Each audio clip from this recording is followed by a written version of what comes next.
నాతో మాట్లాడుమయ్యా, నన్ను దర్శించుమయ్యా. మన ప్రభువైన రక్షకుడైన యేసుక్రీస్తు పరిశుద్ధ నామములో మీ అందరికీ శుభములు తెలియచేయుచున్నా. మీరందరూ క్షేమంగా ఉన్నారని ఆశిస్తూ ఉన్నాను. ఈరోజు బలపరిచే వాక్యము ఆదికాండము 39వ అధ్యాయం 23వ వచనము. యెహోవా అతనికి తోడై ఉండెను కనుక ఆ చెరసాల అధిపతి అతని చేతికి అప్పగింపబడిన దేని గూర్చియు విచారణ చేయక ఉండెను. అతడు చేయనది యావత్తు యెహోవా సఫలమగునట్లు చేసెను. యోసేపు యొక్క జీవితము ఎంతో అద్భుతమైనది. ప్రారంభ దినాల్లో తండ్రి దగ్గర ఎంతో సంతోషంతో చక్కగా అతని జీవితం కొనసాగింది.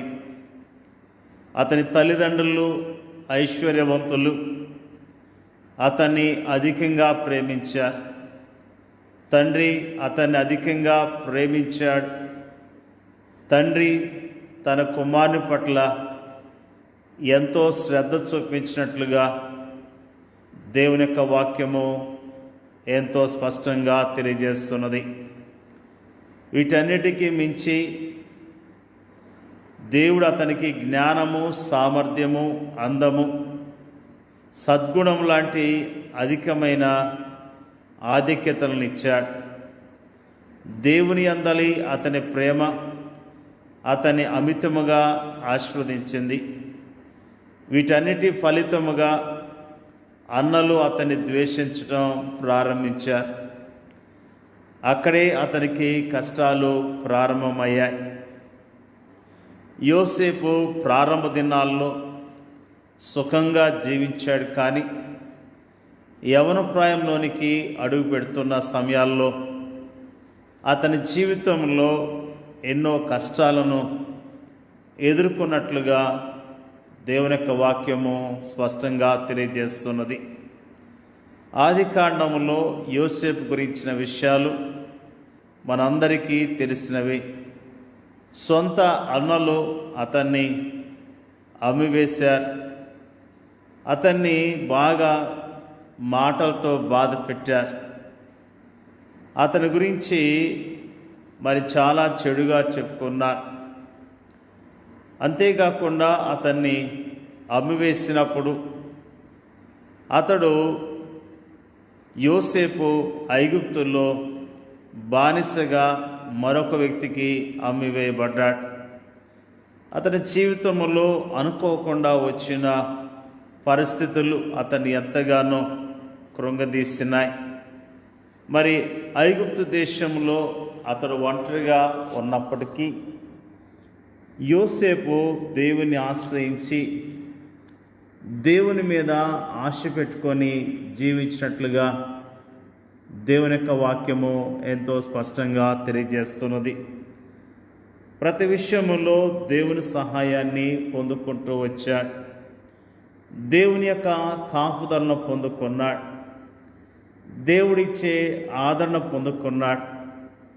పరాయి దేశములో, పరాయి ప్రాంతంలో, తన వారంటూ ఎవరూ లేని ప్రదేశంలో అతనికి ఏకైక స్నేహితుడు దేవుడే అన్న విషయాన్ని మనం జ్ఞాపకం చేసుకుంటూ ఉన్నాం. నిజంగా యోసేపు ఆ యొక్క ఐగుప్తులో పని చేస్తూ ఉన్నప్పుడు అతని జీవితంలో ఎంతగానో వృద్ధి చెందినట్లుగా, క్రమక్రమముగా అతడు దీవించబడ్డట్లుగా దేవుని యొక్క వాక్యము తెలియజేస్తున్నది.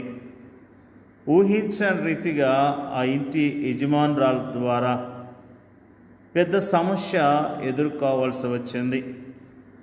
పాపానికి దూరముగా పారిపోవటం ద్వారా యజమానుడి యొక్క భార్య పగబట్టి అతని గురించి చెడుగా చెప్పి చెరసాల్లో వేయించినట్లుగా దేవుని యొక్క వాక్యము తెలియజేస్తున్నది. ఆ చెరసాల్లో ఉన్నప్పుడు దేవుడు అతనికి తోడుగా ఉన్నట్లుగా మనం జ్ఞాపకం చేసుకుంటున్నాం. అయితే యెహోవా యోసేపునకు తోడై ఉండి అతని యందు కనికెరపడి అతని మీద ఆ చెరసాల యొక్క అధిపతికి కటాక్షం కొన్నట్లు చేసెను. చెరసాల అధిపతి ఆ చెరసాల్లో ఉన్న ఖైదీలందరినీ యోసేపు చేతికి అప్పగించెను. వారు అక్కడ ఏం చేసిరో అదంతయు అతడే చేయించువాడు. యెహోవా అతనికి తోడై ఉండెను కనుక ఆ చెరసాల అధిపతి అతని చేతికి అప్పగింపబడిన దేని గూర్చియు విచారణ చేయక ఉండెను. అతడు చేయనిది యావత్తు యెహోవా సఫలమవునట్లు చేసెను. నిజంగా దేవుడు ఎంత గొప్ప దేవుడు, ఎంత మంచి దేవుడు. వాస్తవానికి ఇన్ని కష్టాలు, ఇంతటి శ్రమానుభవాలు అనుభవించేందుకు యోసేపు ఏ పాపం చేయలేదు, ఏ చిన్న తప్పు కూడా చేయలేదు. అయినప్పటికీ అతడు తన శ్రేష్టమైన యవ్వన కాలాన్ని కష్టాల్లోనూ, శ్రమల్లోనూ, నిందల్లోనూ, అవమానాలను గడపవలసి వచ్చింది. అది ఆనాటి యోసేపు పరిస్థితి.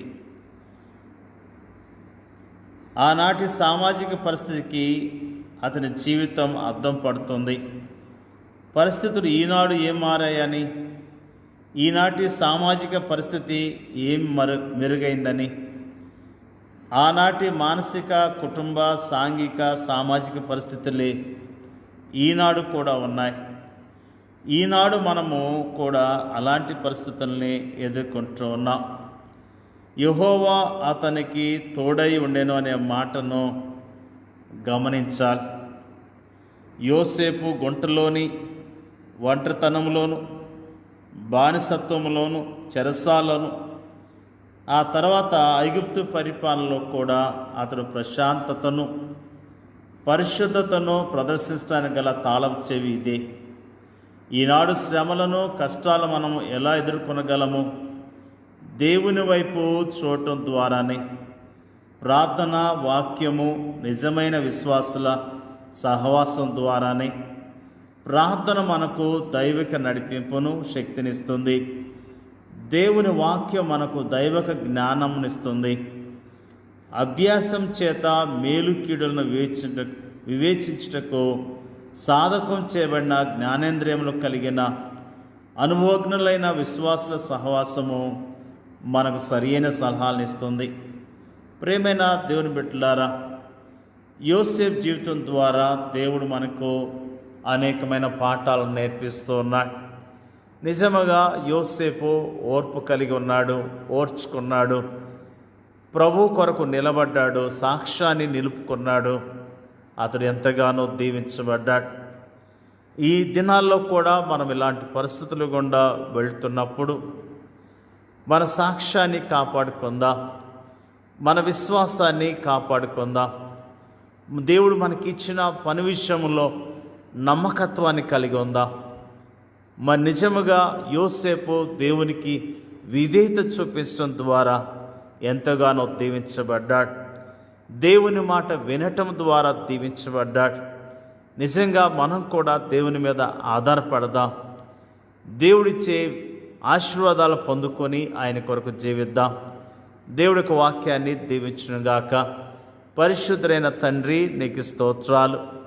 యోసేపు యొక్క జీవితాన్ని మాకు తేటగా తెలియజేసినందుకు నీకు స్తోత్రాలు. యోసేపు ప్రభువా, నీకు భయపడి నీ కొరకు జీవించాడు, మంచి సాక్ష్యాన్ని పొందుకున్నాడు.